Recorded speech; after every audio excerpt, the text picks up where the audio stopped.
Okay, chopper jockeys, scooter tramps, motorcycle miscreants everywhere across the nation. It's 9 p.m.-ish Eastern Standard Time, and that means it's another episode of Shop Talk coming at you. I'm Chris with Cycle Source Magazine, joined by my co-host with the most, Ken Connie from beautiful Colorado. What's up, man? How's things? I take a deep breath right before the show just to get off. The co-host with the mostest. So it's the holiday season. You ready? You ready for the holidays? Yeah. Yeah? Everybody sounds so excited this year. They're like, oh, I am, man. I love the holidays. It's fun. It's way fun having kids during the holidays. You know, I think that really adds to the excitement and the fun. Yeah. You know what doesn't add to it? Political correctness. But we here at Cycle Source Magazine / Shop Talk have decided that we're going to employ our own political correctness for this holiday season and make sure that in our wishes for you and your family, we're not going to offend anyone. So there you go. A Merry Christmas, Hansa Kwanzaa to everybody.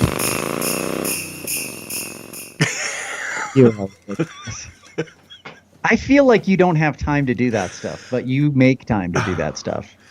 Come on, man. I'd spent so much time learning those programs. I have to use them for some bullshit. I know. That's good stuff right there. So it is another crazy week in the life of the motorcycles. I will mention to everyone we are multicasting live through Facebook Live, YouTube Live, Periscope, Twitter, Stitcher, Twitch, Twitcher, and after the Twitter. fact, this will be available as a podcast through forever2wheels.com and through the iTunes store where you can download it as a Forever Two Wheels podcast. That's right. While we're live, the beautiful Heather to my left, we'll be taking your comments. So if you have anything you want to jump in, we got a exciting guest this evening and, you know, all of our general news. If you have anything to say, pipe up. We want to hear from you. Indeed. So what do you got this week, Ken? You know, I thought about riding my motorcycle today. It's that nice in Colorado right now? Yeah, dude. It was like 50-ish. Oh. It was. That's probably not true. It was 40 something, but tomorrow it's supposed to be 56. So It's been in the 50s here all week. What are you ugging? 50s and rain. Oh, today's the first day it rained. And hey, in big fish. In the morning it's like 30. Well, yeah. Yeah. Oh yeah, it's freezing cold in the morning. There's no doubt about that. Yeah, I've been doing my thing out here, man. Just talking. Gosh, if we could really talk about what's been going on this week, Chris. Right.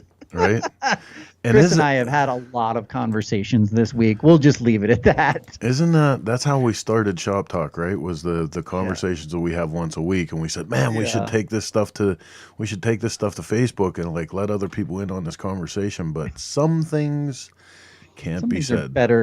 Some things are better left unsaid for sure. So. No, but it's been a good week, man.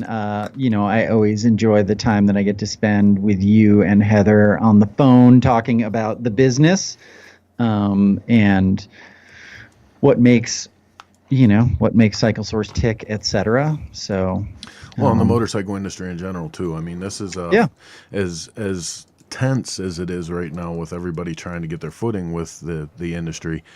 It's also a kind of exciting time, man, you know, because people are, you know, adversity forces people to be creative. You know, that's where innovation comes from. That's where creativity comes from. And I think it's good every once in a while to shake things up with a little hard times, you know. Of course, I'm from Pittsburgh, so. Yeah, for sure. Is that your dog I hear? It is. Heather's going to kill the dog right now. So Anybody that was a fan of Nugget, I'm sorry. Don't kill Nugget. I should probably turn off my heater. Can you hear my heater in the background? It's freezing cold right now in my studio. Yeah. So, yeah, it's the industry's weird right now. It's hard, but like there's a lot of people doing a lot of different stuff, you know, and they're pushing the envelope a little bit. It's good. It's that deep breath time, man. Mm-hmm. You know, and that in this time of year is always that, right? Where everybody's just kind of taking a deep breath and then honestly, I mean, from Thanksgiving to after New Year's, there is not a lot that happens. Well, There's just a lot of people talking, but not a lot of doing. and for a lot of us, there's a lot of in the garage doing, which is some of my most Yeah. exciting times. You know, Yeah. this is when people are really killing it with their projects. You know, I'm calling people every day, like Will Ramsey at Faith Forgotten Choppers got 2 CNC pieces of equipment. You know, and like the stuff that's going to start coming out of his shop is going to be crazy.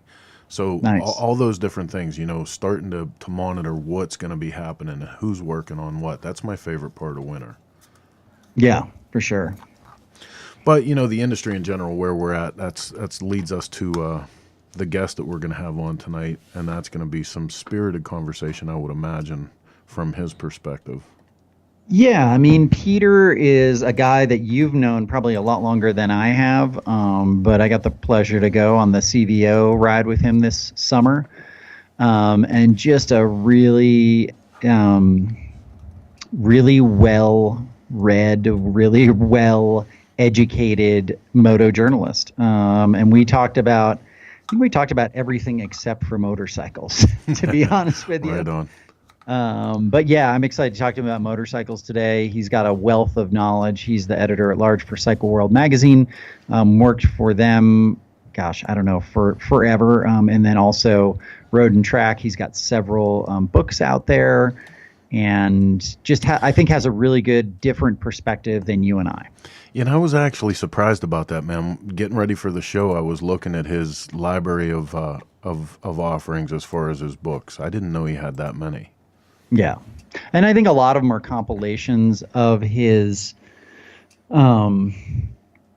writings over the years, you know, where they basically took all those and kind of put them in a volume format. But that's good stuff. You know, I expect to see that from you someday. When the hell are we going to have all of your editorials in one book? I'm actually hoping sooner than later for that. I think it would be killer. That, and I want to do 10 years of tech tips. Yeah, we've had some really good stuff in our tech pages, man. We have. That'd be a great book. Yeah. But I've been after Tim Remus for a while to do that. I wanted to do a decade's worth of editorials and then call it Of Motorcycles and Men, for the reference of, like, you know, how similar. Obviously, I'm talking about the book of Mice and Men, and the hard times and a man with a dream kind of thing, like what we've gone through. Because at the root of almost all mom and pop motorcycle business is somebody with a dream that they'd love to do this for a living. You know what I mean? Oh, for sure. And when you come through those hard times, you know, a lot of it is based on that dream. Like you keep going, you keep putting the time in, and the struggle is about the dream. Yeah. Well, and you got to love what you do. Otherwise, what are you doing? I think, and I mean, for me, I think throughout it, you should tell kind of the story of your life and how everything you have been able to overcome. Because I think Ken put it best once: if you were famous, it'd make a really great movie. Yeah, the only thing I'm missing is the fame. That's awesome. Yeah. My brother right there, Ken, you know? Hey, you know, I try. Oh, God. So let's do a little news. We got another 15 minutes before Peter comes on. What do we got for news today? Oh, man. I feel like we've got a lot of news to get through. We do. Let's hit the pages and see what we can get. Okay.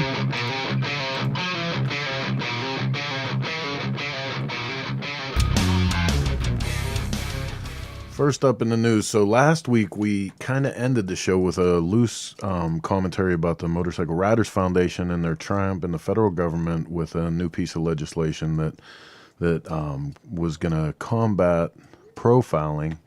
This week we get a piece of news across the desk that the Moguls Motorcycle Club is being brought up on a RICO case. So as much as things have changed, a lot of things still stay the same. Federal government loves to group us together in these big fancy cases and put initials on them, and we wish those guys all the luck in the world, because RICO's a pain in the ass to deal with. Well, and the other side of that is that there is a chance for appeal. they're just getting started on this, and I think we've seen it happen before as well, where they've gone and tried, because what they're talking about is taking away everyone's patch, and basically confiscating that and making that as a way to kind of get at them. And I think the biggest piece of news there is that they're going to definitely appeal this, and I can't imagine it going much further, but who knows? It is, but I got to say one thing about this, because this is something that that Rogue always pounded into my head. Rogue had this beautiful saying that he said all the time about never trade freedom for security. And the lesson here is the fact that once the federal government sets a precedent with a case like this, just the fact that, like, in this article somewhere down here, I see that it says, no one goes to jail, and that this is about the patch thing. But the problem is, once they've found that whole group of people guilty of RICO, I mean, it's limitless what they can do with that then, Well, and I think beyond that, it goes to, like, what if we all decided to wear cycle source patches, right? And what if some of us did nefarious things, and then somebody decided they were just going to take cycle source? Right. Right? I mean, that's kind of the road that it could go down, and I think that's what people are scared of. Yeah. Like I said, good luck to them, because either way it goes, it's a pain in the ass to deal with, and definitely going to be, even through the appeals process, it's going to be an uphill battle. So. Oh, for sure. Yeah. Next up in the news, the good people at Indian Motorcycles have filed a trademark request for Indian Raven. People saying here on motorcycle.com that this may hint at a follow-up to the Indian FTR 1200. They got a little diagram here. Not sure how qualified this inside look might be, but... Yeah, I have no idea either. I think they had to send that in when they registered for the patent on it and the trademark, and I think that's I think there were two different filings, and there are some notable differences between that and the FTR 1200. But also, if you look at the drawing for the FTR 1200 and what actually came out, they're two very different things. So you never know. Yeah. I think it'll be interesting to see what that next piece is, or if it even happens. Just because somebody files for something doesn't mean that they're going to make it. Yeah, because it says it right here in the brief, as a potential name for a new model. Yeah, they're just covering their ass right now. But I mean, really, who's going to come up with a Raven? Nevermore. I think the best part about that is that they can do like a really cool ad campaign with a bunch of them and say, "Next up, a murder of Raven Indians." Right? Yeah, they could say that. They could also take a cue from almost any automaker that ever used Falcon, Raven, Thunderbird. Like, could go bad. Could be great. Could be. Statistically, I'm just saying. Yeah, I'm curious though about the lineage of that, and I don't know. I've been a part of trying to name motorcycles. It is painful. It is such a painful process. I love naming motorcycles. Yeah, name a motorcycle, not a whole line of motorcycles. And it's you, right? Yeah. So, dude, you should have seen the list that we had when we went through trying to come up with a name for the Arch motorcycle, that first one, and it was the one that because I just started like riffing on things, and so I would come up with these giant lists and the one that Ryan Oges makes fun of me was Ortis. Ortis? Which is like, it's like has some Greek meaning. I can't even remember what it was, but it's like the pinnacle of existence or something.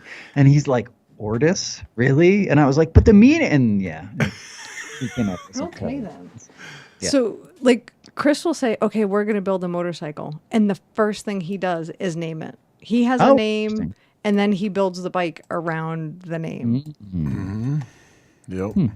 Yep. Yeah, this last one we built for Lichters was it was Something Wicked This Way Comes, and the whole thing was around the idea of the dark carnival, and it's kind of parallels our ridiculous life. What do you mean What? ridiculous? Your life is nothing like a carnival. What are you talking about? It's just like the Dark Carnival. If you've read Yeah. that book, little It's, Midwestern town in the middle of nowhere, and overnight the carnival just shows up. Poof. Yeah.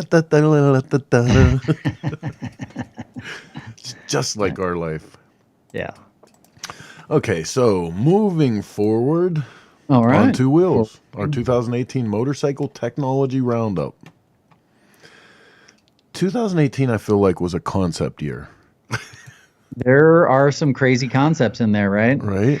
I mean, this is just one website's, idea of what, What the- 2019 looked like, or 2018 looked like. There's some really silly things in there. That Ural with the sidecar and the drone that came with it, What? kind of kooky. Came with a windsock as well. Right? Yeah. Yeah, I mean, they sold them, I'm sure they sold a few of them. The other one is that one right there where I believe it was Bosch that was working on an auto-correcting motorcycle if it started to low side with jets. Oh, Those are Jesus. jets. God, Those is are that jets. a bad idea? That doesn't sound like That's a terrible just idea. dumb. No, I think it's just PR. You know Yeah, what I'm right. saying? Like, I think it's just people trying to come up with ideas that will garner them some amount of press. So anyway, Carbon there was a lot of other kind of high points in there, a couple low points as well. But yeah. Yeah, I think that's officially we're going to say 2018 was the year of the concept. And that's not a lot different than a lot of years. It just seems like we were really looking for that, right? People were really trying to go, okay, what's next? Right? What is next? And I don't think anybody has an answer. What the? But I'm definitely gonna ask Peter. Yep. Well, there you go. Ew. Hey, Hey, I'm sorry. I still think if anything, this has a little bit of potential. It is the and cooler of the. while we're talking about electric motorcycles, if anybody's going to do something with it, it's got to start with something that looks cool. You know what I mean? Like, too many of these have just been big boxes where the battery goes. And I mean, at least manufacturers like Harley Davidson and a couple other ones, what was it that we looked at on the last show, Ken? That looked like the little Triumph bobber. Jake? No, But I don't remember. a couple of them are starting to really think about putting more design into that. That thing's badass. Yeah. I would absolutely have that.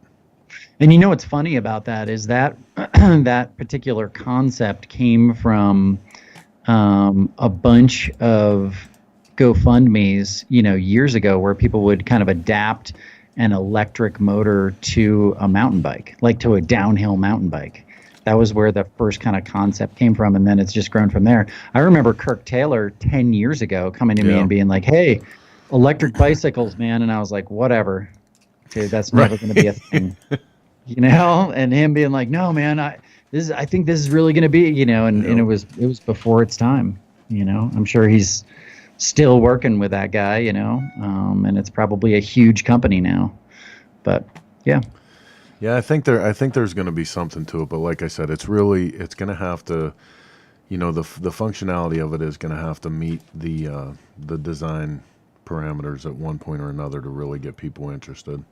So mark my words, the first place that you will start seeing an abundance of electric bicycles, besides for us, is going to be at rallies. Yeah. It's going to be at the Daytonas. It's going to be at the Buffalo Chip. It's going to be, that's people are going to start renting those out, and they're going to give it, people an easy way to get around. Because if you think about it, if you're going to the shower, would you rather take a bike or a motorcycle? You're on your flip-flops anyways. Anyway. Good I'd point. rather take an Uber. Let's check with Heather. You're not going to Uber to the shower. What do you got from social media? Let's see who's with us. We have Miss Judy watching, and we have Chris Duggan watching. Hey, big brother. Drew Woodford is watching from the Coyotes hockey game. Drew, aren't you supposed to be watching the game? Is he there with Santa Claus? Oh, is this Frozen 4 time? I don't know. I don't know. Let's see. Donnie Jackson, he loves 10 years of tech tips idea. He said it's an excellent one. Mike Yurko, happy holidays, Cycle Source. Happy holidays, Mike. Hope everything's good for you up in Canada. Donald Hunter, Merry Christmas. Jim, I can't say your last name. Hey, from Minnesota. We've got Trevor Mon, Luke Atkinson, Rich Petoniak, Ryan McQuiston, and Donnie Luce is in the house. Holy shit. He's working late. Donnie, you were supposed to be on the show a little bit ago, and you blew us off. I'm mad at you. Call him out. Yup. Man. We got to get him on in a little bit here. No, Donnie knows I love him. George, cheers from City of Chino Police Department. He did it, not me, just so you know, George. And David Campbell and Brenda and Jack DeGazio just joined us. Thank you, everybody, for joining us. And also, for those people watching on YouTube, we are YouTube Live now, so we can't forget them. You guys can chime in there. I am monitoring that feed as well, so please feel free to say hey. While I have everybody's attention for a minute, I do want to mention that this will be our last show before the Christmas break, and that's because not only will we be spending time with our families, but we'll be getting ready for the big New Year's Eve show that we're going to do at our regular Thursday, or no, we're not regular Thursday, our regular time, but we'll be doing it on New Year's Eve. We'll go live 9 p.m. Eastern Standard Time on New Year's Eve. We're going to have a quick hour, bring a bunch of people in, talk about the year that was, talk about the stuff that's coming up. Real quick, we're going to get in and out, celebrate New Year's with you guys real quick, and then let you get out to the parties and stuff. So don't miss that. New Year's Eve, come hang out with Shop Talk for a little bit. For sure. Should be fun. Yes, sir. Mm-hmm. We're going to have some guests, I understand, or we're going to at least have a bunch. What's the number that you said? I said it was going to be at least 24. Wait a minute. What the hell happened? First it was like 8, then it was 10, then you said a dozen. Now we're at 2 dozen? No, wait a minute. Well, can you've known Chris long enough? No, I see the giant cup of coffee. I know he doesn't do anything small. I'm looking at his desk right now. He's got the biggest goddamn computer screen I could ever imagine, and then 4 other ones next to it. Right. But that's that's so not much my fault. easier. That's the drive this show. The biggest fan. This show is crazy. The show is crazy. Donnie said he didn't blow us off. I think he did. Just saying, Donnie. He had more important things to do. There is nothing more important. It was his family. He was like visiting colleges or something. I think it was way more important than a... Donnie's been a good supporter of the magazine forever. No, he is. He's so awesome. I can't hold him hostage over one time that he couldn't make it. I don't know. Nancy Swain just said Donnie isn't working. Busted. All right, well, listen, real quick, I guess, before we go to before we get lined up for our first guest of the evening, we have some cool shop product stuff to go over with you guys this evening. The first of them is going to be from our friends at Lowbrow.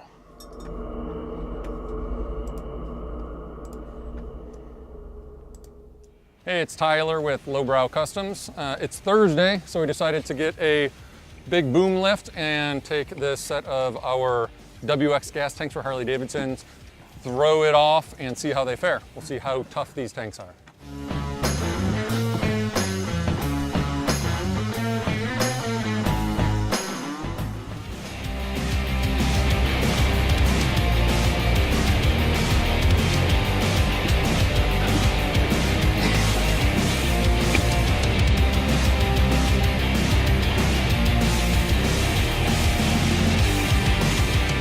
The Lowbrow building is 30 feet tall, so we're nearing 30 foot, and this lift should take us to about 60 feet off the ground.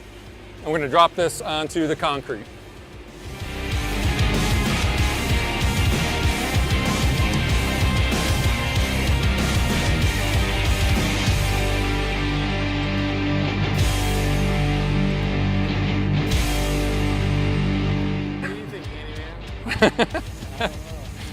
We're gonna see if it holds up or not. So And you thought I had a lot of stay tuned time to on my find hands.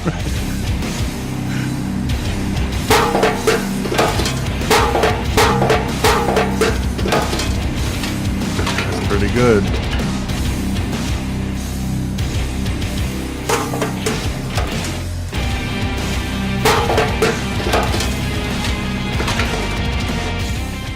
got a runner. I think that thing will work. All right. That is not too bad, in my opinion. I think we got a runner. You can lay it down pretty hard and get up and just keep riding and you'll be totally fine. No gas leakage. That definitely qualifies as real world testing. Right. I love that they ruin their own stuff just to test it. That's so much fun. The reason I picked that, number one, is they ruin their own stuff to test their product, which is awesome. And it reminded me very much of you back in the day. The only difference is you would have set it on fire, then dropped it. Exactly. That's exactly what I thought. I was like, why does it not have gasoline in Right. it? Why But did it wouldn't have been for any any good purpose whatsoever. Right. It wouldn't have been like we were trying to No. prove anything. No, You just no, would've no. lit it I'm on talking fire. about just for like Oh, pure like yeah. pyrotechnical effect. Oh yeah, potato gun. He would have like figured out some way to launch it with flames and Dude, we were take just down talking, a cowboy. We were and- just talking about that the other day. Heather used to be in complete terror because Heather, if anybody that out there doesn't know how I met Heather, she was the operations manager of the Broken Spokes all across the country. And we used to do a thing called the Limpnicky lot that was basically just insanity. And it pulled up with 20 or 30 trailers and was crazy for a week. So we would do the craziest shit on Heather's property. And one time we got a hold of a potato gun. Not only did we shoot Beaner at point blank range in the chest It with was this worth potato it. gun, but all the way on the end of the property was this cowboy of one of Heather's sponsors. And it He was like 50 feet tall. he was a giant inflatable cowboy.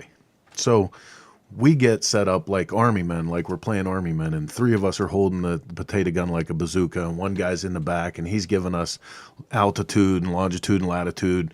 Boom, fire. And the cowboy goes, whew, and you just see it shrink down and it disappears. The guy that owned the cowboy was totally okay with that. He came up. Until you shot his Escalade. We all had a good laugh, but then someone got a hold of the potato gun. I'm not taking credit for that. And as he was pulling away from being okay with us shooting his 50-foot cowboy, someone shot the back of his Escalade with the potato Yeah, gun. you don't shoot a man's car Dude. with a potato gun. But we did stuff like that all the time and managed to never get thrown out. It was No, incredible. you did get thrown out. I personally got thrown out. Yes. I took one for the team. Yep. Let's make that phone call. Okay, give me 2 seconds to get some technical stuff done here. In the meantime of that, we can take another quick product tour.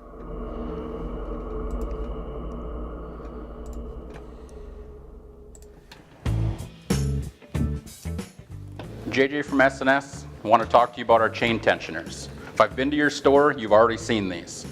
These will fit your twin cam models. They are a factory replacement for your 07 and up hydraulic tensioner bikes, and they will fit a hydraulic upgrade. So we make a hydraulic plate, and there's a few competitors that make a hydraulic plate upgrade for your earlier twin cams. These will also fit. I'm going to show you why they're different. Now, we're not the only one in the space who makes an aftermarket tensioner, okay? But ours is the best, and I'm going to show you why. First of all, the shoe. Okay, the profile of the shoe is different than the factory one, and then our competitors. They start with a flat shoe, and they have an approach and departure angle. Ours doesn't do that. You can see it's arced, so it holds that chain evenly front to back. You don't have those wear points. If you've been in a twin cam engine before, you know it'll chew through right at those two spots, not with our shoe. This shoe, they're identical, inners and outers. Now, underneath here is where the magic happens. Okay, that piston's extra large. You'll see that the shoe isn't grooved for the body. The factory one, that's where the interference happens. These will track and move smoothly. Okay, it's also machined to a super tight tolerance, so we can rob a little bit of oil through these jets. So what's happening is it's getting fed oil through the back, it's actuating the piston, and then it's also squirting oil on the chain before it runs over the shoe. Your outer tensioner is done the same way. Oiling jets, large piston, there's no interference there. That's why our tensioners are very important to have. The price point of these tensioners, they come in this kit with the hardware. They retail for $132.95. The factory replacements are charged $65 a piece. This is a $2.95 upgrade and an absolute no-brainer for your engine. All right, man. I appreciate the guys at SNS for all the support over the years and for helping everybody out here with the product information. And with that, I believe we're ready to bring up our first guest of the evening. All right.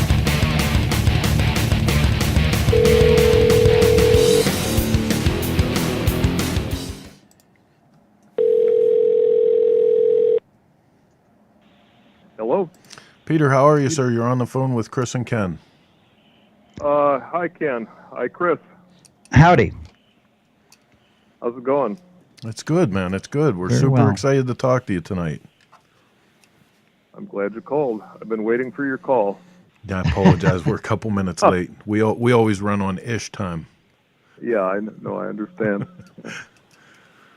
Hey, so for those of you those of you who don't know Peter's kind of pedigree in the motorcycle industry, Peter, can you just do kind of a quick rundown of how you got into the motorcycle industry and then some of your credentials as a moto journalist?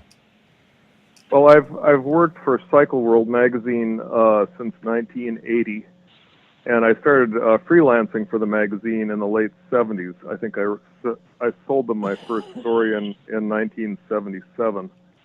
But I was a journalism major in college, and I foolishly decided to go into pre-med the middle of my junior year, switch over to pre-med instead of journalism, and I took a disastrous 5-credit physics course and biochem course. So I dropped out of school before I had a chance to flunk out, and I joined the Army and ended up in Vietnam. And when I came home, I went back to school and went back to journalism again. So I graduated in journalism from the University of Wisconsin. And then it was a bad time to get a writing job with newspapers because a lot of them were folding at that point and closing. And so I went to work doing what I really wanted to do, which was be a foreign car mechanic and race a car. So I raced British sports cars for a while, and I worked for about 10 years as a foreign car mechanic on mostly British cars in Madison, Wisconsin. And in the late 70s, I started racing motorcycles. I got interested in, I sold my race car, my Formula Ford, and started racing a box stock 400 four-cylinder. And I decided I really wanted to get into the magazine business, writing about motorcycles. So I sold Cycle World a freelance story in 1977 about a failed attempt to ride to the West Coast on a Norton Commando, and who would have expected?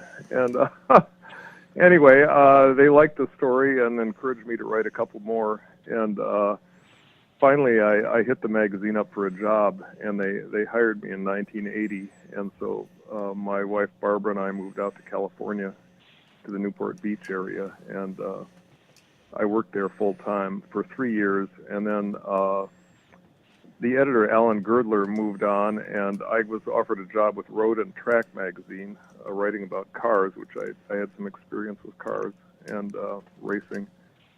And so I moved to Road and Track, which was just upstairs in the same building. They were both CBS magazines at the time. But I continued to write. I started to write a column for Road and Track, and then David Edwards at Cycle World asked if I would like to write a column for Cycle World.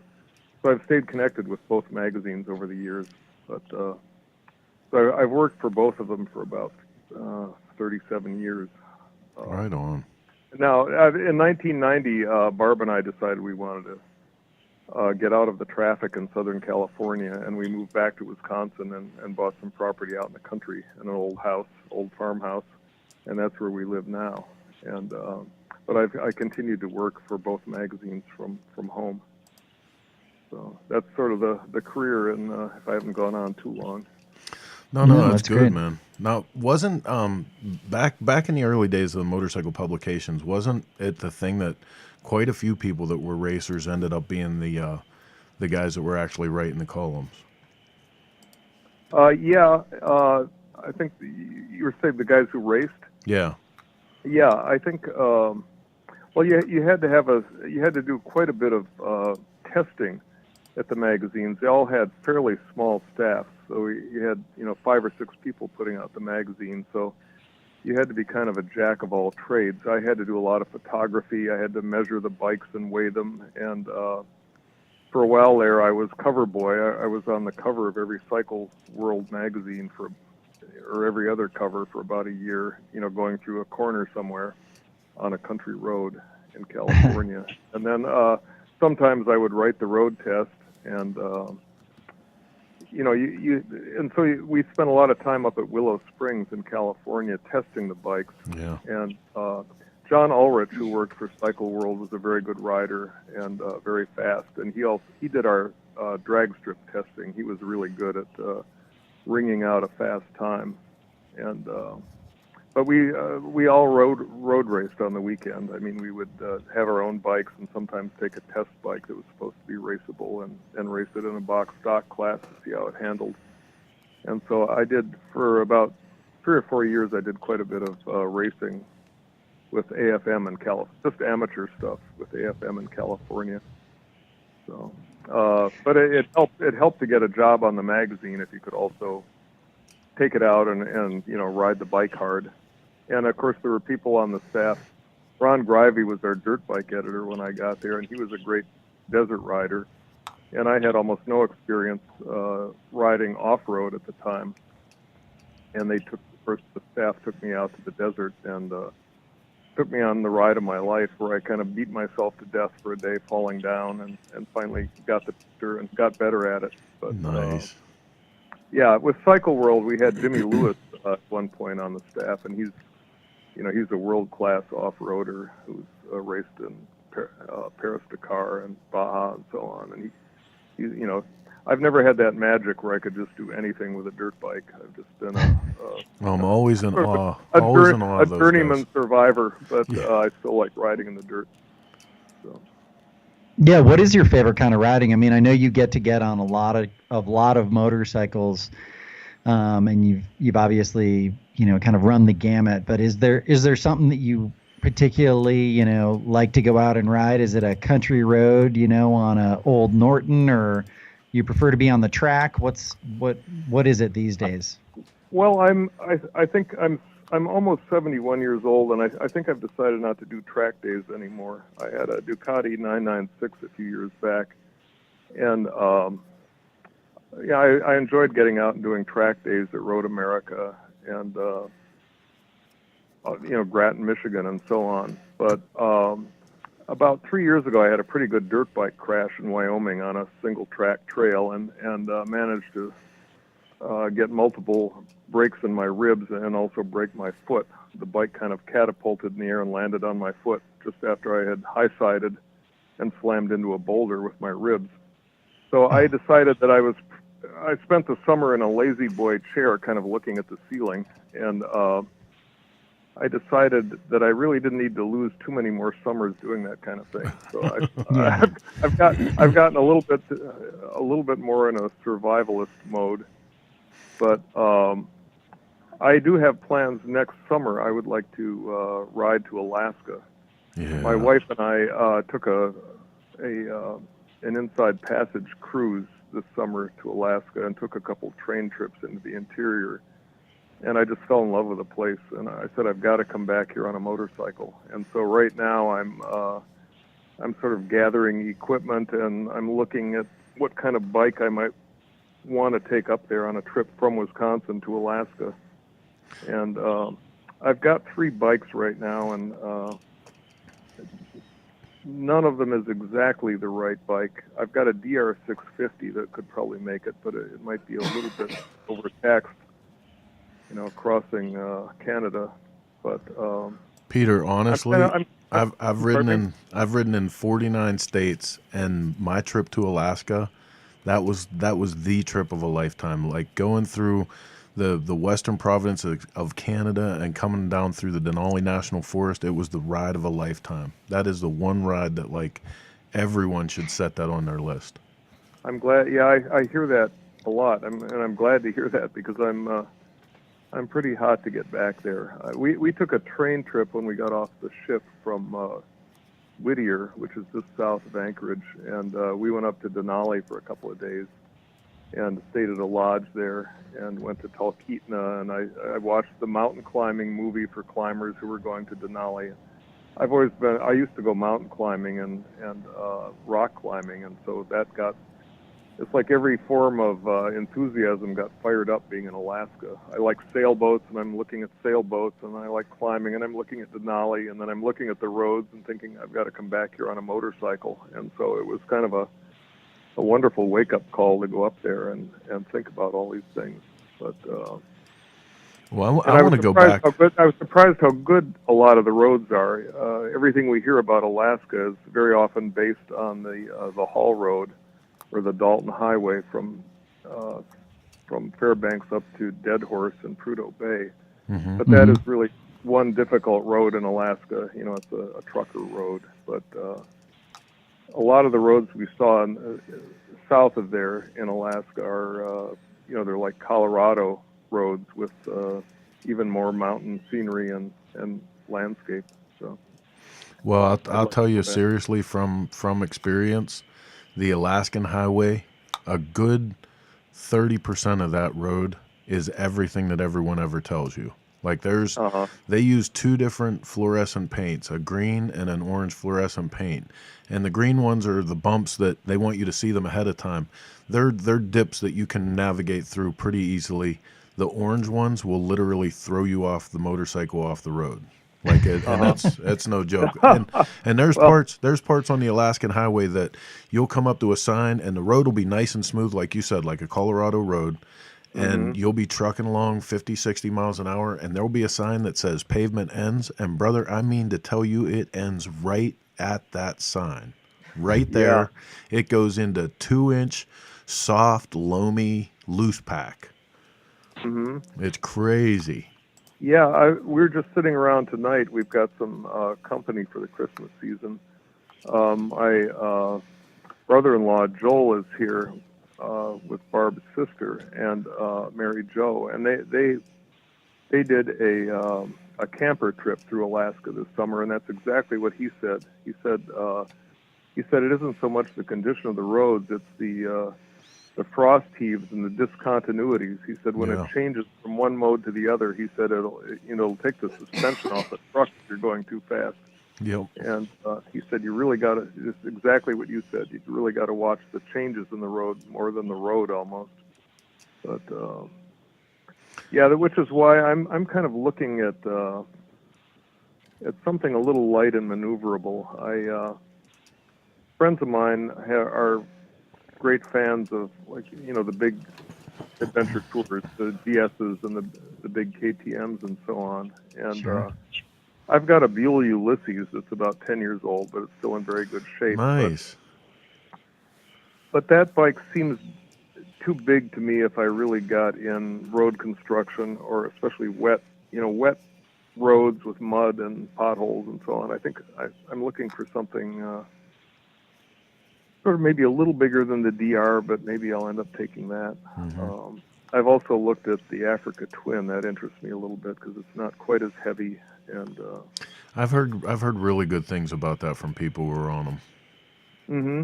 Mm-hmm. I had a short ride on one at our local dealers, and I liked it. And Mark Hoyer at Cycle World had that on his list of bikes he would recommend for a combined road trip and a certain amount of off-road riding where you don't have too much trouble handling the bike in a bad spot. But so I'm still kind of watching and waiting and looking at motorcycles right now. See what I want to take. That sounds like a lot of fun. So where we're at in the motorcycle industry right now, you've seen a lot of changes in the motorcycle industry. You've seen ups, you've seen downs. I think a lot of people right now would say that we're in a little bit of a downward cycle. What's your opinion on that, and what do you think a good remedy is? Well, that's certainly reflected in the local dealers that I talked to. They're having a very it is winter here after all, so it's slow anyway, but they've had a fairly slow season. And everybody's got theories about what's causing it. Part of it, of course, is demographics. The baby boomers have carried a lot of trends through the last 40 or 50 years and are getting older. I have friends who are stopping riding right now because they've got ankle trouble or knee trouble or something. Sure. Or they're just getting old. And So I think there are always going to be waves in it. I mean, when I was at Cycle World, I came there in 1980 when I started, and things were just absolutely booming. And all of a sudden, about 1982, the motorcycle market slowed down tremendously, and people were blaming the boomers once again, the baby boomers, for getting married and having children, deciding that they didn't need a new motorcycle right now. And then the Harley boom that came along later is a lot of those same people deciding, okay, they gave it up for 10 or 12 years, and now it's time to get on a bike that fits their more relaxed level of need to go riding and look around and have fun. And so I think that it's been driven a certain amount by demographics, but I don't know what you can do to. Certainly, more women are riding now, which is always good. I think that whole. I know a lot of women who ride. We've got a woman in the Slimy Crud motorcycle gang who just got an award for. Sue Rinn just got an award for putting on, thousands and thousands of miles on her BMW. So there's probably a little bit of untapped market there, but back when I was at Cycle World and we would look at demographics, who doesn't, there are always people who will never ride a motorcycle, whatever comes along, and there are people who can't be stopped from riding a motorcycle. And I think the people who can't be stopped, I think there are a lot of young riders out there who are every bit as avid as we were, and maybe more so, but I don't think it's a social wave the way it was in the 60s. When I was in high school, everybody had to try riding a motorcycle. I mean, even guys who had a disastrous experience and, went through somebody's hedges and fell off, had to try it once to see if they were, and decided it wasn't for them. Sure. But I think the current generation, I don't think that's as much a social priority as to get on a bike and see if it's something you have to do. And for us, we were just driven to ride motorcycles started for me when I was about 13. I couldn't think about anything else. Well, and the truth of that is, like, study after study and even personal experience shows us that a lot of kids today, they're not even concerned with getting driver's license, period, for any kind of vehicle. So that's definitely going to be a battle. But one of the things I'm curious to put by you is something we talk about here all the time too. Do you feel that the motorcycle industry in some ways wants to invent an economy that's not actually there? Because through our generations, through all these generations that we're talking about, the evolution of the motorcycle industry through, the boomers, Generation X, Generation Y, into the millennials, the one thing remains the same. When you're young, you don't have money. I mean, even when you're talking about everybody that when we were kids and you had to try a motorcycle, it was usually some beat up old piece of something that somebody had behind a shed. It wasn't like, we were the driving force of the industry even at that time. Mm-hmm. Yeah, I think that's true, but I think those bikes are still out there in used form. Absolutely. I mean, motorcycles are a lot better than they were when I was, a beat-up old motorcycle in 1964 when I started riding was really a beat-up old motorcycle. And, you didn't find a used KZ650 with only 12,000 miles on it that runs perfectly, and will take you around the world. Those bikes were not out there, so we all had to start with Honda 90s or 50s. Or I had a Bridgestone 50, and then a Honda 90, and then a CB160. And I had to sort of climb that ladder as I could afford it. And what I wanted was a Triumph, of course, but that was out of the question. So I couldn't afford a $1,000 Triumph TR6C or T100C Scrambler trophy. Yeah. I bought a used Honda CB160 for $180 and toured Canada on it. And that's how much money I had. And the bikes were out there, and I think they still are. I think it's a matter of being interested in wanting to do it and having a sense of adventure about getting out on the road. Of course, motorcycles now are competing with all kinds of, with iPhones and all kinds of entertainment we didn't have too. So sometimes it's hard to pry people away from that. But Yeah, I don't know where it's going. I think there are a lot of inexpensive motorcycles out right now. I mean, everybody's got a 300 cc plus, BMW, Kawasaki. They're all these very nice bikes. But of course, they are still up against their own older bikes that are inexpensive. You've got to decide if you want a brand new, a brand new bike that's small displacement, or for the same amount of money, you can probably find a used bike. Mm-hmm. But I think I think motorcycle manufacturers keep adjusting. I mean, right now, I think we have. I'm looking at adventure tourer bikes, and frankly, I find a lot of them too big for me, too heavy and tall for what I want to do. And I think the motorcycle manufacturers are responding to that. They've gotten those complaints, and KTM's coming out with a 790, and unlikely bikes like the Royal Enfield Himalayan is doing very well. It's a lot of interest in it because it's small and inexpensive and accessible. And yeah. And I wonder, as a motorcyclist, what kind of responsibility do you feel, Peter, to get people into the sport? It's one of those things where it's like, I don't want too many people riding a motorcycle, Mm-hmm. and at the same time, like, I want people to ride motorcycles, like, I want them to have that experience, you know what I mean? But what kind of responsibility do you feel like you have to kind of pass that on to the next generation? Well, I don't know how you do that, really. I mean, I think people are either enthusiastic about something or you aren't. I have friends who are avid motorcyclists or avid car buffs, and they'll have one child who's crazy about those things, another one who just doesn't care. And there's no explaining personality and genetics, I don't think. And I don't know where my enthusiasm for it came from, because my parents had no interest in racing cars or motorcycles. And in fact, they told me when I was 14 that I would never, ever have a motorcycle. And that's a common story. Yeah, and I just sat there and I thought, well, they're wrong. I'll get one just absolutely as soon as I can. And I just dismissed it as idle chatter. Yeah.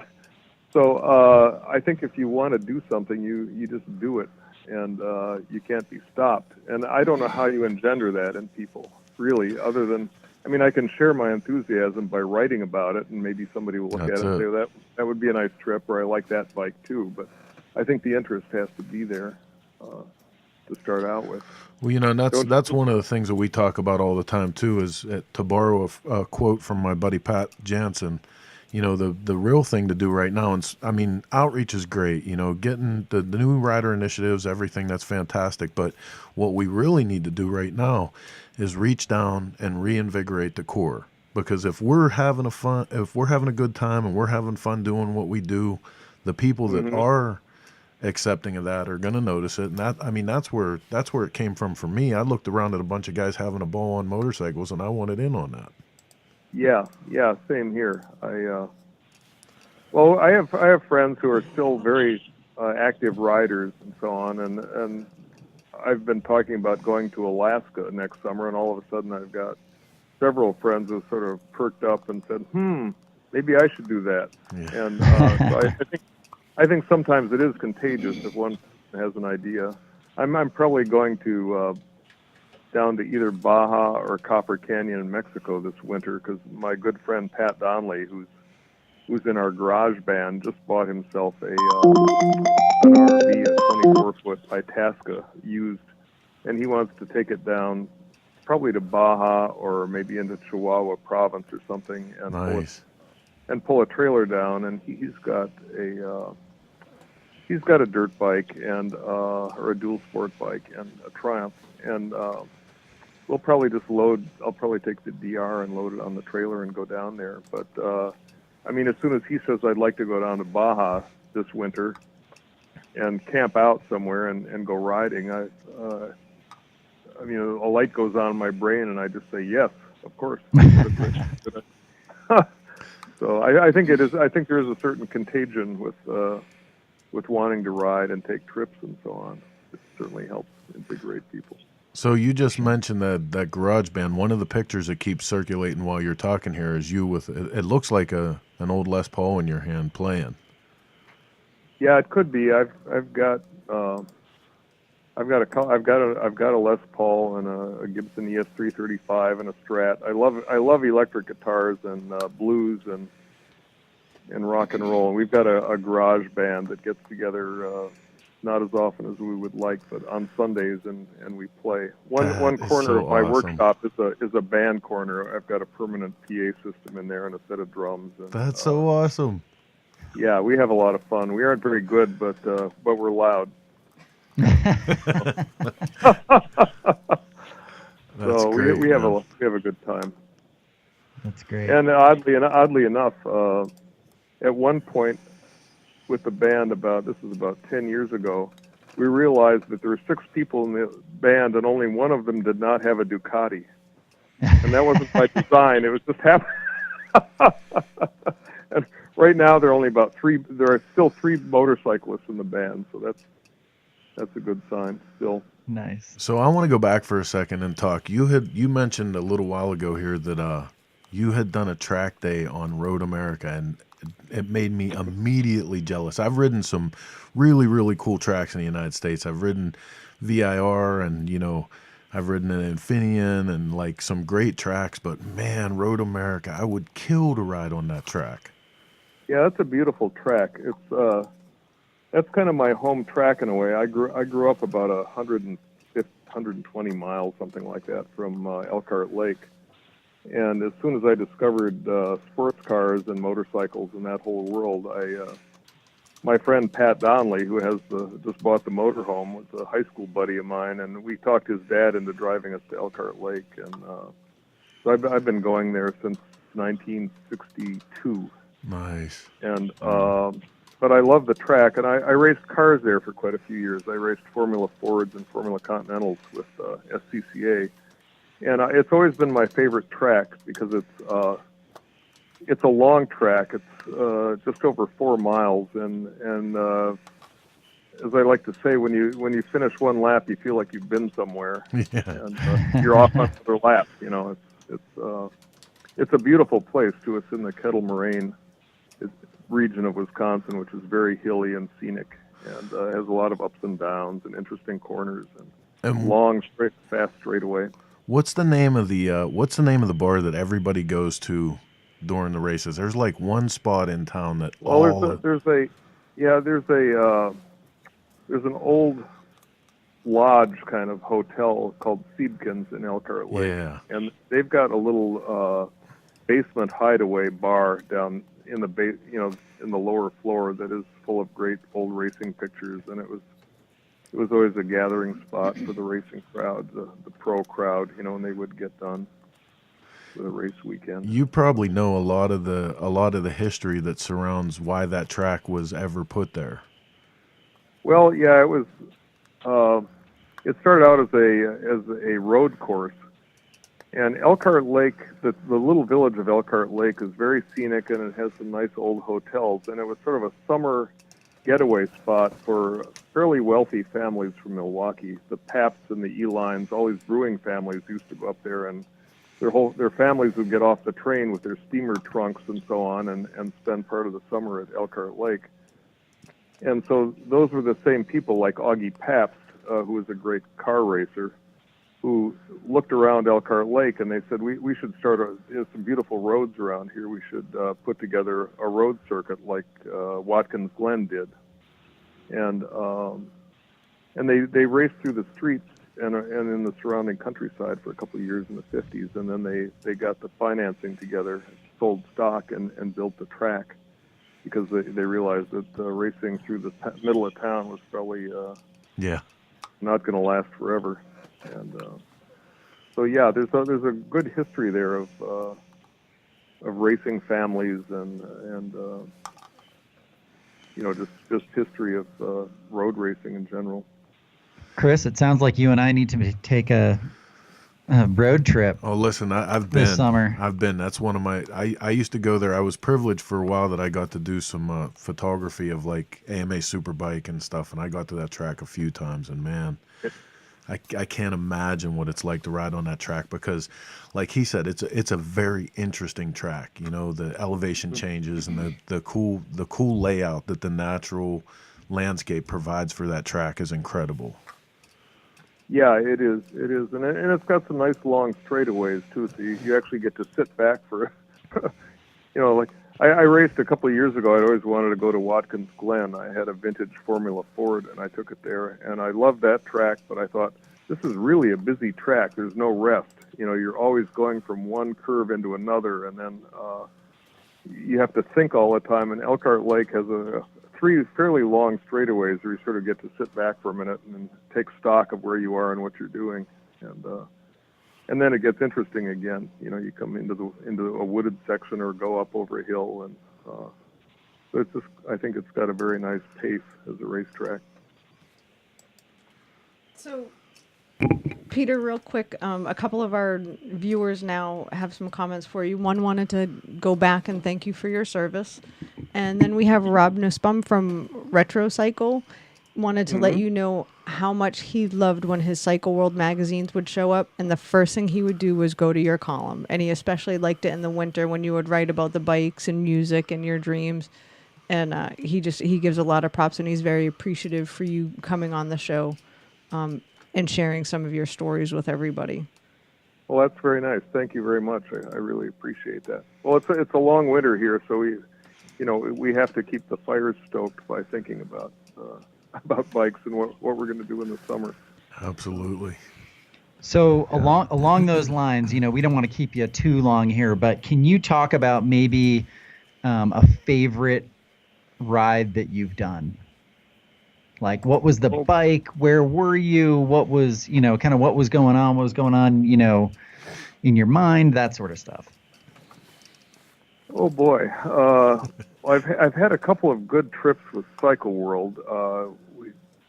David Edwards and I did a New Zealand tour with Rob Beach of Beach Motorcycle Tours, and that was quite a beautiful place to travel. We've also done luckily through Cycle World, about once a year we did an Edelweiss tour of the Alps, and those are all wonderful trips. But I'm trying to think what my favorite trip would be. I think probably the most intense trip I ever had was once again my friend Pat Donnelly and then a third friend, Jim Morgula, and I all went down to Baja, and we had met a guy down there. Pat and I had met a guy, Bruce Anderson, when we were riding. He was leading a tour down the whole Baja 1000 route, and we just crossed paths with him at Mike's Sky Ranch down there. And it sounded like a good idea because it's a long haul for us to get to Southern California from Wisconsin and take bikes down there. And Pat said, why don't we get a hold of Bruce? He had a company called GoBajaRiding.com, I think it was. And Pat said, why don't we fly into San Diego and go on one of those rides? They go all the way from Ensenada to La Paz, and 1,000 miles off-road, and follow the Baja 1000 route. And so we did that, the three of us, and a couple other guys were along on the trip. And the three guides from the company were very fast riders, much faster than we were, actually. And they were the Baja 1000 was coming up about a week later. So they were practicing, and they didn't want to go too slow because they were trying to figure out, the route. And so we had to ride pretty hard to keep up with those guys. And I would say that's probably the most exciting and exhausting trip I've ever done on a motorcycle. One of those where you get awfully tired some days, but you feel awfully good when you're done because it was you feel like you've survived some kind of a strange, wonderful ordeal. And I've always loved Baja. I used to go down there all the time when we lived in Southern California, riding and jeeping and so on. And so I would love to go back there again this winter. But I think for one really intense ride, that probably tops everything that's done. Yeah, well, I totally get that. The trying to keep up part. That is a feat unto itself, especially off road. It's Yeah, you know, yeah. you- Well, we left Ensenada the first day, and I started riding with one of the guides, and he just took off into the distance, the middle distance, and I said, "Uh-oh." I'm going to really have to up my game riding with these guys. Here, I hope I don't kill myself. Here I go. And so I had to kind of wick it on, and I think I rode slightly over my head the whole 1,000 miles, and somehow I didn't crash. I don't know why. I came so close a couple of times that I thought I'd had it, and the bike would just kind of straighten out and keep going. And but it was. I bet you felt like a better rider afterwards. Yeah, I did. Yeah, it's on the job training. Yeah. You have to get better or not survive, I guess. But yeah, I've never been a great dirt rider. I didn't ride a dirt bike till I was about 32 years old when I started at Cycle World. We just didn't have any place to ride them around where I grew up, and I wasn't, a motocross kid or anything. I just rode street bikes, so it was quite a learning curve in your 30s to start riding dirt bikes in the desert. But I've always loved it. It's desert riding's a like blast. The whole other side of I love road racing and traveling on highways and street bikes. But I really have there's a side of me that really likes being off road too. For sure. Well, Chris, Heather, do you guys have anything else? We don't, man. I really appreciate you being on here tonight and sharing some of your stories, though. Well, I really appreciate your asking me to be on. It's a pleasure to talk to you guys and having that perspective. And it was great when I came across a picture of you, with a guitar in your hand too, because I always feel guilty. I'm supposed to be writing, and sometimes I have the guitar right next to my computer, and I'm kind of cross-afflicted myself, and now I know that it's okay. You can't look over there. If you have to write and you've got a guitar in the room, you can't look at the guitar. You've just got to. You've got to go cold turkey and just keep looking at the keyboard. Yep.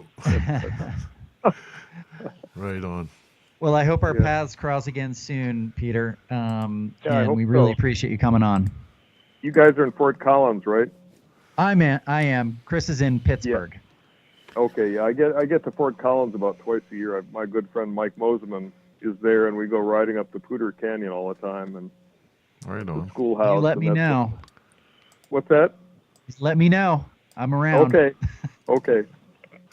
All right, Peter. Thank you very much for being on. Thanks a lot. Great talking to you guys. Yeah. Right. Good night. Thank you. That was awesome. Man, he must have some killer stories. I want to look through the dude's photo albums. Can you Yeah, imagine? seriously. Can you imagine some of those trips, man? Right? Like he's talking about taking an annual trip through the Alps. Yeah, seriously. I work for the wrong magazine. How do we get on that list? You guys both work for the We wrong work for magazine. the wrong magazine. What the hell's going on here? So there were some other conversations spurred by his conversation, and one of which Danger Dan asked what kind of bike you rode to Alaska on. So I answered him and told them the Ultra Classic and blah blah blah blah blah. And they said you have an iron butt, and I told them some of your other stories. They want to hear why on God's green earth you rode a V-Rod muscle from coast to coast in 63 hours. Because Harley Davidson bet me that I wouldn't.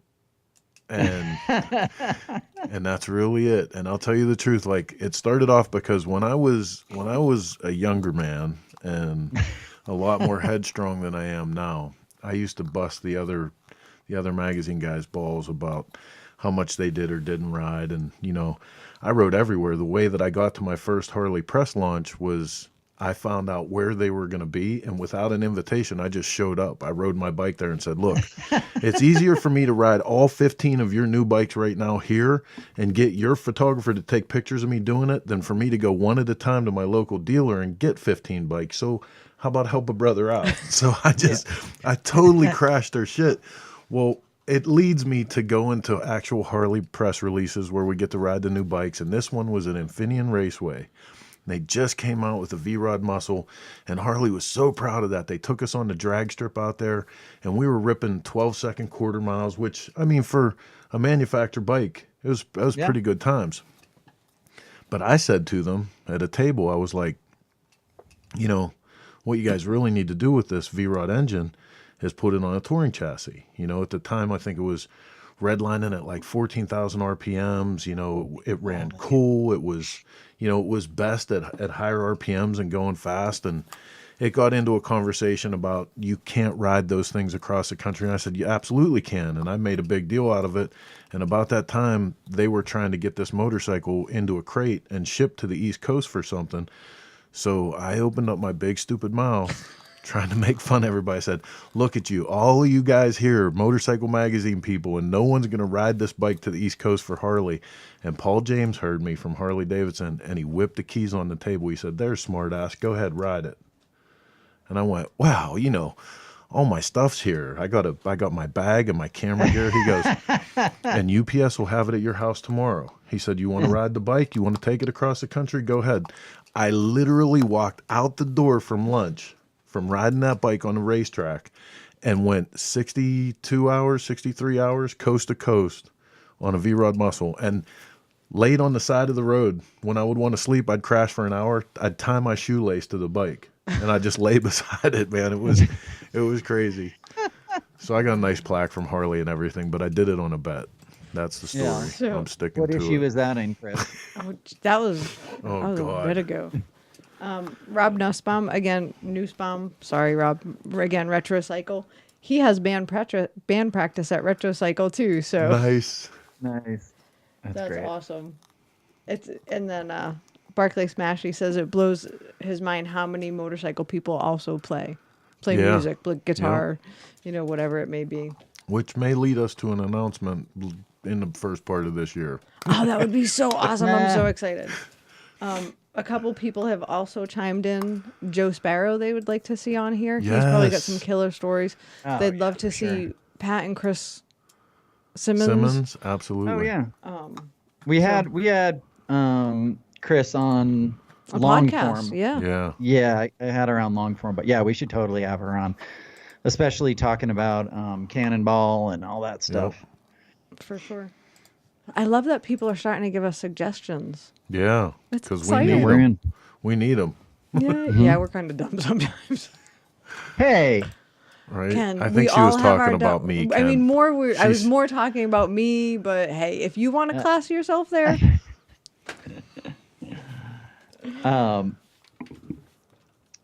yeah, that was such a great conversation. I don't know. I'm a little stunned. It was just, know. it was really, it's always just great to hear people and their perspective, and where they've come from and the different kind of bikes they've ridden and just everything. And then you just think about it and you're like, wow, I've got a lot to do. Right? I got a lot of work to do. right? You know? It makes me say we need to ride motorcycles more. Yeah. Ken, we have a question for you from Adam geez. Garley. He's in Texas. He'll be going to the Denver Supercross in April. As an American V-twin builder, what's a must-do or see in the Denver area? Oh. Oh. You got to go to two-wheelers. And you got to, Yeah. if you get an opportunity to You got to have go lunch, to two-wheelers. have lunch with Irish Rich. Harlan Yep. Fatland, yeah. Yeah. Go see Irish Rich. Call him up. Go check out his place. There's a Gummy bunch bears. of just You're gonna old want to time- get the gummy bears. there's a bunch of old time shops around for sure. I took Chris to one in Fort Collins. Oh my God, that and place it was so freaking badass. mine. That He's place, like, what? How is this even? I'm not even gonna say what the name of it is because we'll just end up getting. no, Yeah, it's and up listen, northern Colorado. it was this It's kind the of real place. deal. It could have been on an episode of Hoarders, but this Yeah. dude would murder somebody for walking in there and suggesting that he was hoarding shit because he had all good stuff. You know what I mean? That was crazy. It's like, he had just boxes and boxes and boxes of stuff piled on top of Oh. a stock, pan head, Yeah. with the bags and the whole original Oh. paint. Yeah. You're just Yep. like, what?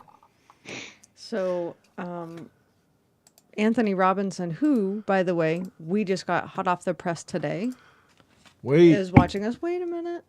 Anthony, you haven't even seen the clip. Oh, that's like I took a picture of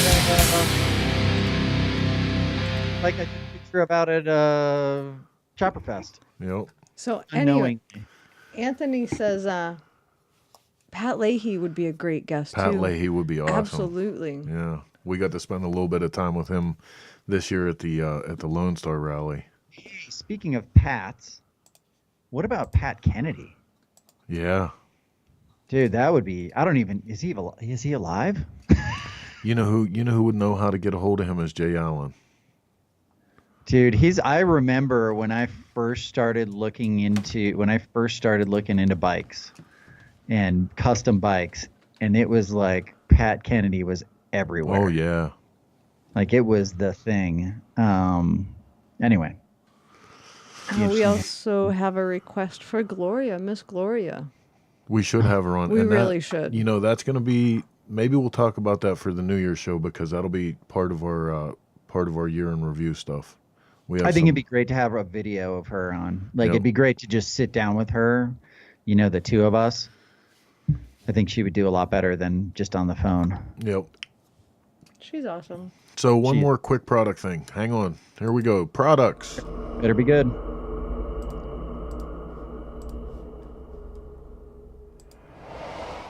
Hey, what's up guys? It's Brian from J&P Cycles. Today we're going to show you how to inspect and replace the front brake pads on this Kawasaki Z900.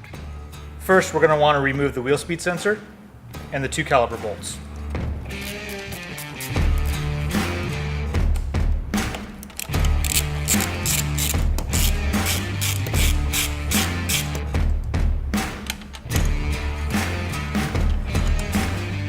Carefully remove the caliper. Now, to inspect it, you'll have your 2 brake pads. In these, you'll see little indents, which are your wear marks. As you can see on this bike, it's pretty close to where those are completely gone, meaning that we need to replace these. Now, in order to get our pads out, we'll need to remove the 2 retaining pins. When you remove these, the pad should simply fall out. Keep in mind where the position is of these retainer clips as well.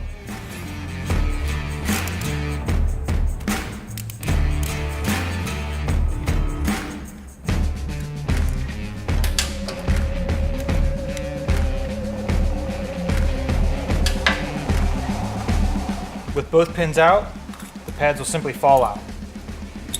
Notice that we kept the retaining clip in the same spot. Now this is a good time to clean the caliper if you want. I suggest using a simple brake cleaner, but do not spray the brake cleaner inside the cup area here. It's been known to cause swelling in any type of O-rings. Just simply wet a rag and wipe down the area.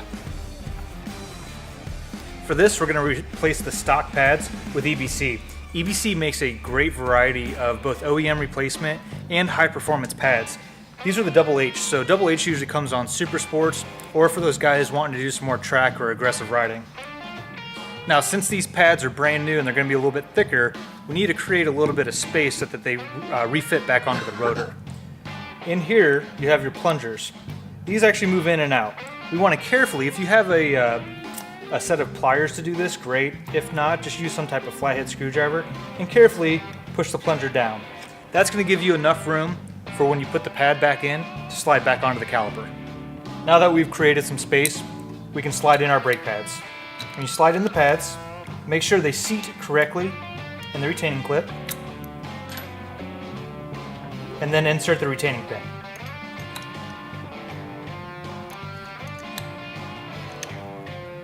Now, with the retaining pins tightened and your pads properly spaced, carefully slide the caliper back onto the rotor.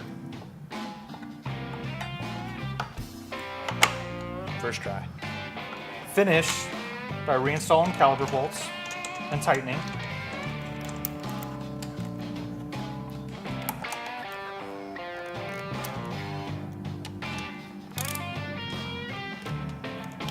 And reinstall the wheel speed sensor.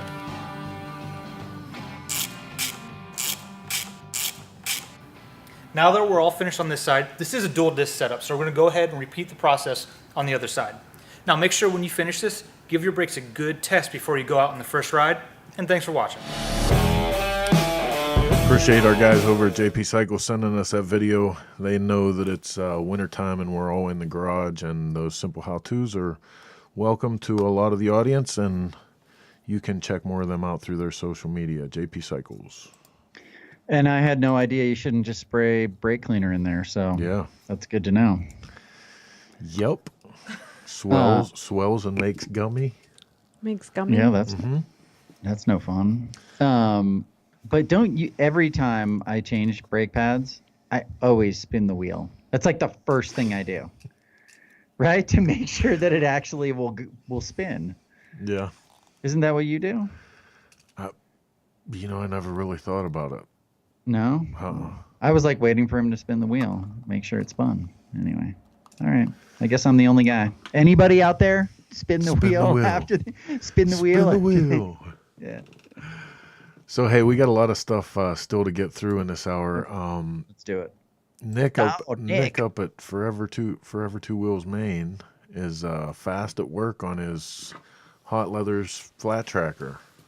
Yeah. So this is going to be a program that we're going to follow through Cycle Source magazine pages and hopefully get to see him race up close and personal this year at the beach races in Galveston. For sure. Yeah, he got that tail section from Saddleman. Really cool looking tail section for, I believe it's a 90-something Sportster. I can't remember what year it is. I love that the first thing he did with it was fire it up against the wall and do a burnout and just drop it. Like, yeah, but it's going to be a good program anyway. It'll be fun. Yeah, we'll we got a cover lot the of whole sponsors build. on for it. It's gonna be a good bike. Yeah. Can you have a couple wheel grabbers on here? Wheel spinners, excuse me. There, Can you see, have a I'm not couple the wheel only one. spinners? There you go. So we've had Ricky Rackman on the show a number of times, and wanted to give you guys a quick update about his journey this year and what they managed to do. Ken, you've been in touch with Ricky throughout the year. I have. So he just did like his final kind of check presentation, and raised over $30,000 for Stop Soldier Suicide. Is that the name of the actual? What does it say there? Stop Soldier Suicide, yeah. Okay. And just really proud of him for pushing through that. You know, him and Leah Vendetta did almost the entire ride together, and to do it, and then for it to come as far as it has, and for him to raise that kind of money. You know, last year he did it for Claire's foundation, and she actually, the woman that founded that, actually passed away this year. And so he's done a lot of really good things in the name of riding motorcycles. And I think that's really kind of what it's all about, right? I mean, trying to make the world a better place, you know? And he's definitely done that. So, you know, I don't know. I love that guy. He's great. Absolutely. He's a good dude. Absolutely. So we'll have to get him on again. He's so much fun. I was so bummed at the end of his thing to see him getting hassled at that last hotel too. You know, and it wasn't even the hotel; it was the entire town. Right. Has a noise ordinance. Can you believe that? I do. It's so ridiculous. It's dumb. I do. Remember, I'm the guy that wrote the Fear and Loathing in Myrtle Beach article. Dum. Yep. So we still got a couple pieces of news. Let's switch back over to that and watch how Tesla Autopilot detects lane-splitting motorcycles. Dude, it's so cool. Back to the technology part of our industry and crazy motorcycle world. I'm going to throw up a video here of Tesla's new gear. Motorcycle lane splitting is a common practice in many parts of the world, but it's actually illegal in the United States, except for California. Now, I wanted to see how well Autopilot would detect lane splitting motorcycles, so I recorded some videos, and I also recorded them in binaural audio. So if you use your headphones, you can actually hear the vehicles coming from behind and going forward. It's quite neat.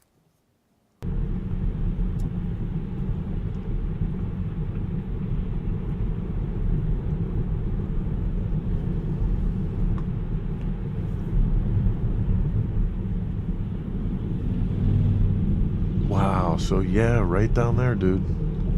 Yeah.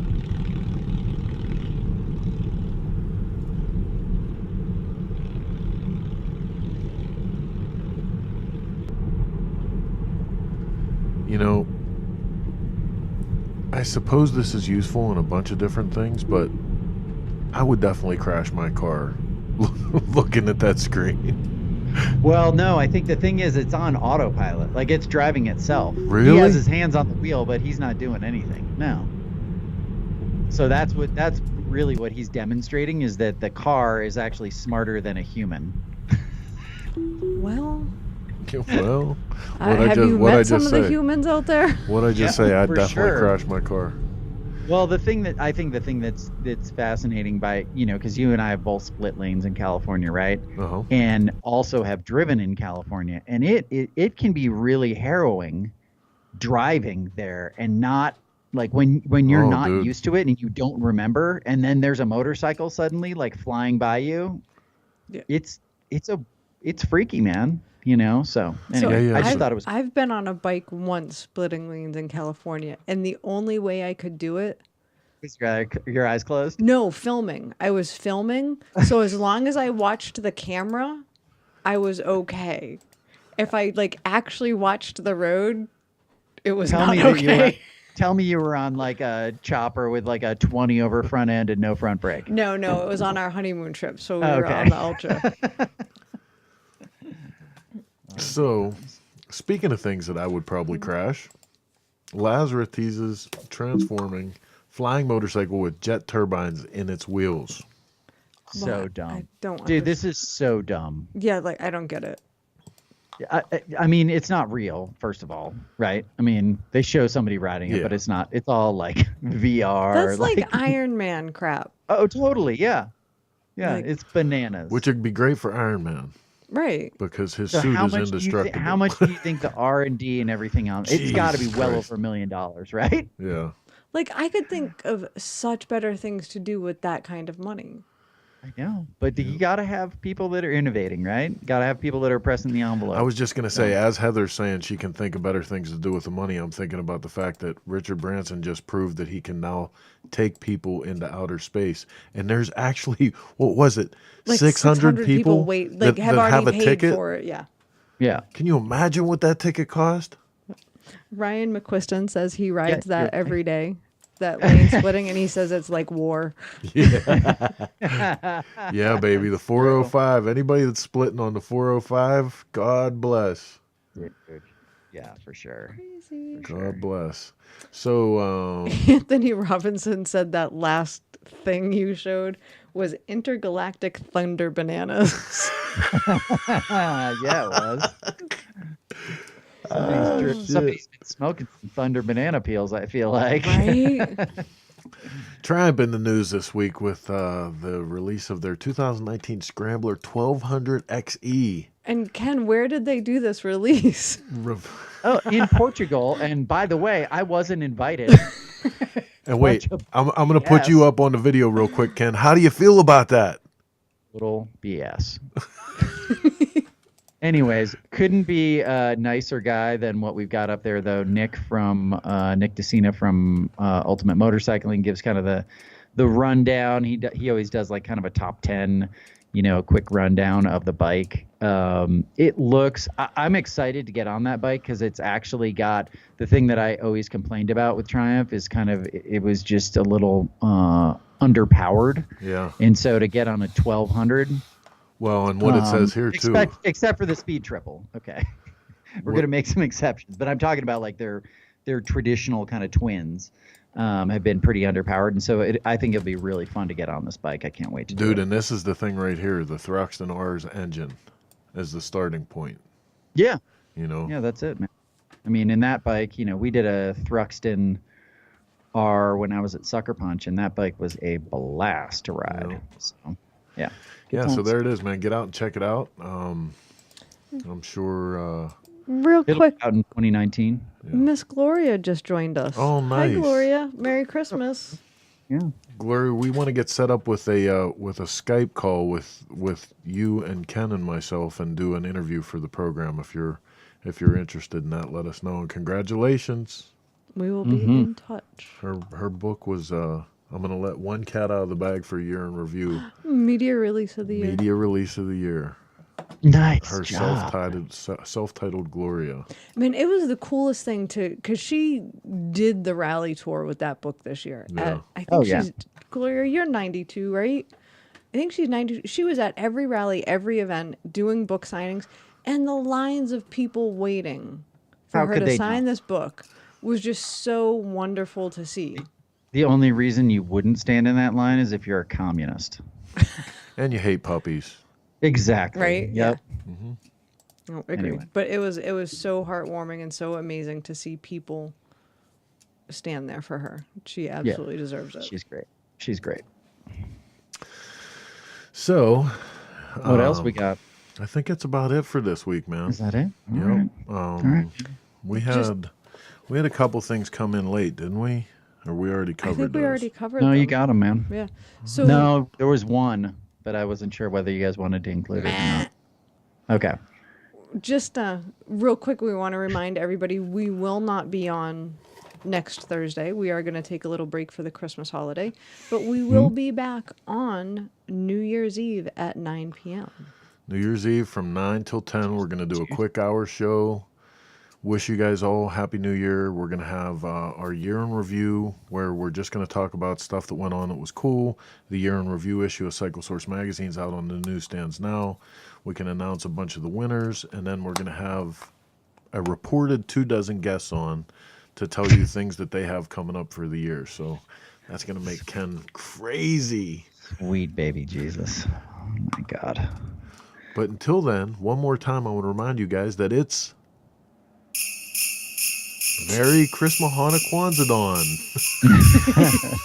here at Cycle Source Shop Talk. I'm glad you amused yourself, Chris. It's the I'm little really glad things, you- man. At the end of the day, it's the little things. It's my coffee, watching the birds eat seed in the morning while the snow is out, and Snow? yeah, There's no snow. well, there was for a The minute. rain is out. Yeah, it's pouring here. It's crazy. Yeah, but there's motorcycles to build, and Daytona's just a short hop away, baby. Yeah, it is. And that's what's up. March issue's up next. Oh my gosh. Yeah, buddy. Yeah, I can't believe I'm holding, like, literally holding the February issue in my hand. That's so crazy. And anybody that's from the what is it, performance bagger segment, the big twin performance segment, there's a great product coming out in the next issue of the magazine from the good folks over at Metzler. Super fired up to bring that to you guys. Definitely, I can't talk about it because we're under sequester. You've been sequestered. Sequester. We've been sequestered. But one more time, I want to thank everybody for sitting in with us and sharing your time. Your time is valuable, and we appreciate it. So on behalf of myself and Ken and Heather, all of our sponsors, we hope you have a great holiday. Like, that's from the heart, no joking. It's Merry been Christmas. Happy holidays. All that stuff. a fantastic year, and we're glad to be here with you. For sure. Thanks again for another great year. Until next time, I'm Chris. I'm Ken. I'm Heather. We're out. See ya.